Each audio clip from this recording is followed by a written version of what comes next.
All right, so today we're looking at something that is a massive leap forward in artificial intelligence.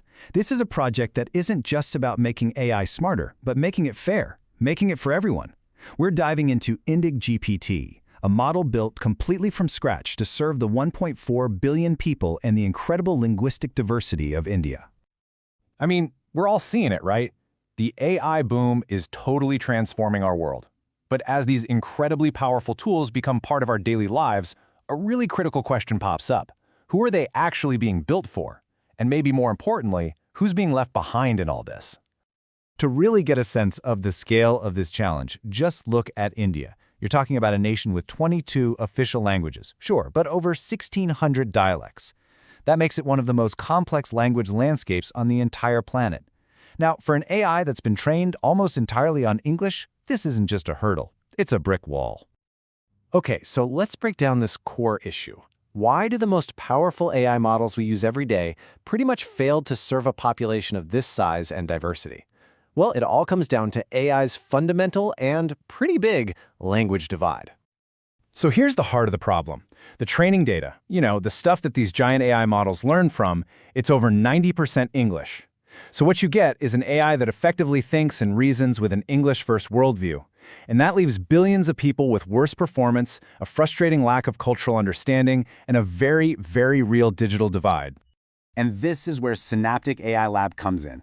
To fix this, they didn't just try to tweak an existing model. Nope, they built something entirely new from the ground up. So let's get into their solution, a truly native Indian AI. And this, right here, this is the crucial point. Their goal wasn't just to teach an AI how to translate Indian languages, it was to build an AI that could genuinely understand them, with all their cultural context, their idioms, their unique structures. It's a total fundamental shift in how you approach the problem. So, you're probably asking, how on earth did they pull this off? Well, their success really comes down to what we're calling the secret sauce. 3 key innovations in how they gathered their data and how they designed the model's architecture.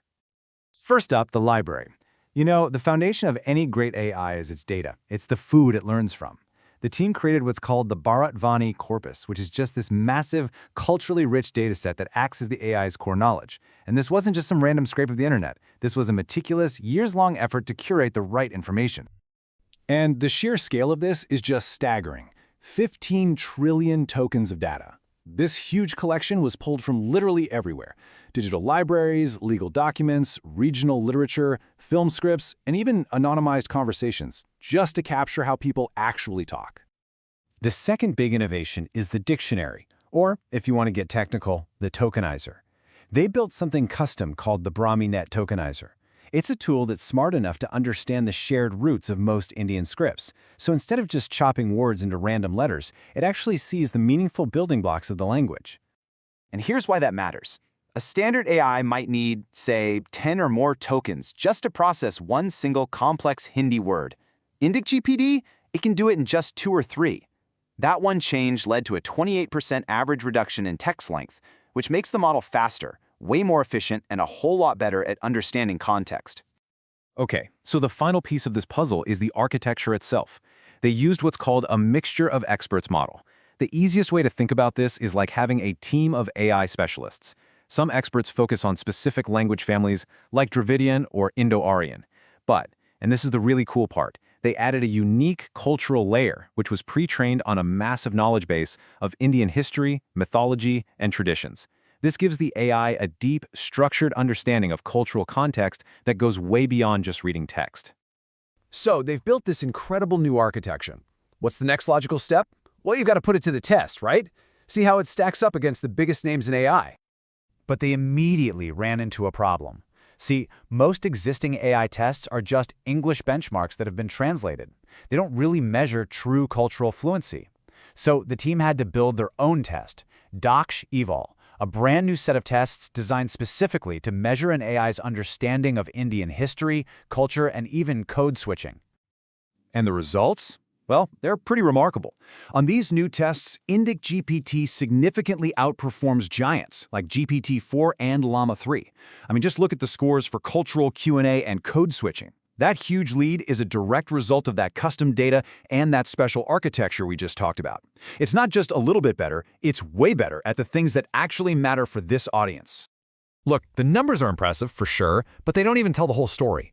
The real magic, the real proof is in the qualitative examples, how the model truly gets the nuance of the language. Check this out. When you give it a common Bengali proverb, other models just give you this clumsy, literal translation. IndicGPT, on the other hand, not only explains what the saying means, but even gives you the equivalent English expression. That is the difference between simple translation and true understanding. Here's another fantastic example.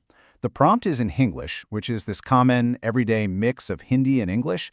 IndicGPT doesn't get confused at all. It seamlessly understands the mixed language request and spits out a perfectly professional, formal English email. This is how people really communicate, and this AI actually gets it.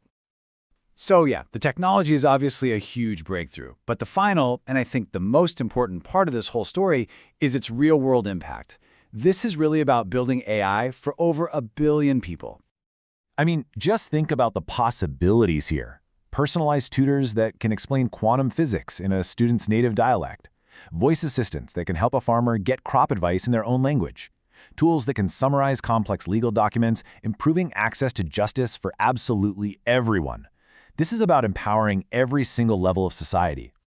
And this goes even bigger. On a national scale, this project is a huge step towards what you might call technological self-reliance. It ensures that India isn't just a consumer of AI technology that's built somewhere else, but a leader in creating inclusive innovation that actually serves its own people on its own terms.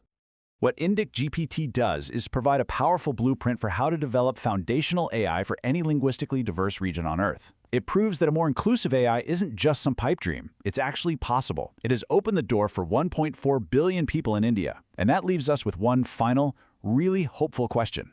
Who will AI empower next?